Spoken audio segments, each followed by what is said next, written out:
Hey guys, Prepper Nurse 1 here.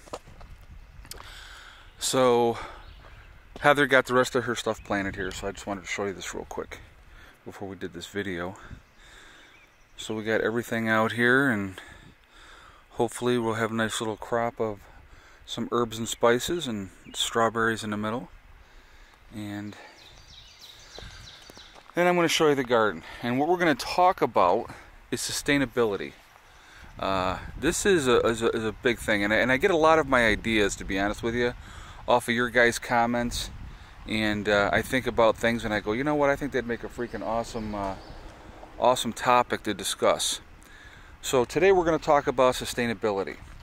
Now, as preppers and off-gridders too, but primarily we're going to talk about prepping, okay? And what do people do when they prep?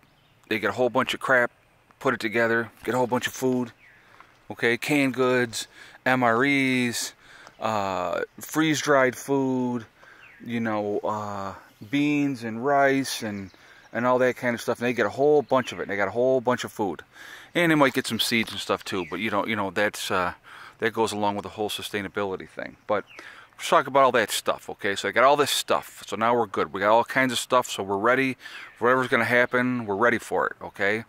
But are you really ready for it? Who knows, okay? The realistic thing is to be able to be sustainable, to be able to live beyond your preps, or to live in harmony with your preps, to be honest with you, to be able to incorporate gardening, harvesting your apples, harvesting your fruits, your berries, edible plants, you know, all those type of things, being able to incorporate that into your diet as well. Number one, it stretches your preps out longer, okay? But also, you're able to eat really, really good food that's not been processed, not been treated with a bunch of chemicals and everything else, okay? So that's what we're talking about. We're talking about that sustainability. Being able to have a garden. Now, granted, and I know, and some people are going to say, well, Ed, you know, that's not really a very big garden, and I understand that. But, you know, last year we tried to do the bucket method, like I said. That was a complete failure, and I think partly because of the weather, because we had a very, very hot summer. And but for New York, let me just emphasize that for all my southern viewers, hot for New York, okay? Not for the South. The South would be like, yeah, that's not hot, but up here it was, okay? But anyway, being able to grow your own crops, have your garden in, being able to harvest your, like I said, your fruits off your fruit tree, you know, your grapes off your grape plants. Oh, and I don't know if you guys noticed or not, but I cut the grass as well, so you get that all cut. So, oh, and I gotta show you guys this. I'm very excited. So let me get off topic here for a second, but I gotta show you this. I was absolutely psyched. Now, I planted the 2 cherry trees last year. Now, that is one of them there. You can hardly see it because it's been eaten twice by the deer, okay? So I was all pissed off after I planted that tree. So I planted my 2 pear trees here, and I planted my other cherry tree right here. Now, let me see where it was. Oh, right down here. Right down there is a cherry. Alright, and then there's another one. And there's another one. So I'm actually on my 2nd year with this little cherry tree. I'm going to get cherries this year. So I'm absolutely really psyched about that. Not a big deal, I know. It's only 3 cherries on the cherry tree, but it's only the 2nd year tree. So, and I got to show you this poor little guy here. I got to fence him in because I think the deer have come back out and ate on him again. Yeah, it looks like they have.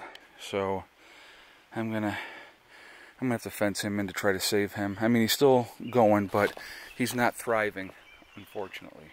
But anyway, so back to sustainability. Being able to feed yourself, to be able to take care of that process of, you know, incorporating other food in with your food preps. Now, we can also go with hunting and, you know, as far as that as well. Being able to hunt. Now it is starting to rain. Awesome. The thing is, if an S.H.T.F situation happens, I think the woods will be hunted out really, really quickly. And it's just my opinion, okay? So I don't think you're going to be getting a lot of game, because I think the game is going to be laying low, low, low because of so many yahoos out there in the woods banging away, trying to shoot everything in sight. So, I mean, if you can have, you know, chickens and goats, meat rabbits, stuff like that. Sorry, prepper rabbit, but you got to have your meat rabbits. You know, if you can have those things, have your meat source, along with, like I said, vegetables and fruits and everything else, and being able to be self-sustaining, sustainability after your preps run out, okay? It's something to really think about, guys. And again, and I will reiterate this again and again and again, practical practice. Working on these things now, learning your skills now, learning how to garden, learning how to get your fruit trees in, and get your fruit trees in on a regular basis. You know, even if it's once a year, you know, get those fruit trees in. And, you know, have those things in place ahead of time. I may actually go and get a couple more. I'm going to have to fence this one in too. I'm just letting you know, because as you can see, Maxie's sitting in that part of the garden, and that's not going to fly. But I will fence this in as well. That just hasn't happened yet. But anyway, being able to be working with your preps, not just eating all your preps and then going, okay, what do we do now? Now it's time to learn how to garden. You don't want to do that, because you're setting yourself up for failure. You're going to have good years, you're going to have bad years as far as your fruit production, as far as your garden goes and stuff like that. Like last year, we had an early frost, and or a late frost, I'm sorry, because all the trees, apple trees had blossomed. We had a late frost, and it just wiped out all our apple production. We hardly had any apples last year at all. Now this year, we've been real lucky, and we're going to have a really, really nice harvest of apples this year. And I'm really excited about that, because like I said, I'm going to be making some apple jelly, and I'm going to be making applesauce, and then I'm going to be doing some freeze-dried apples, or dehydrated apples, I'm sorry. And just a whole lot of different things are going to be done with the apples and stuff like that this year. We're going to really utilize what we have in that aspect.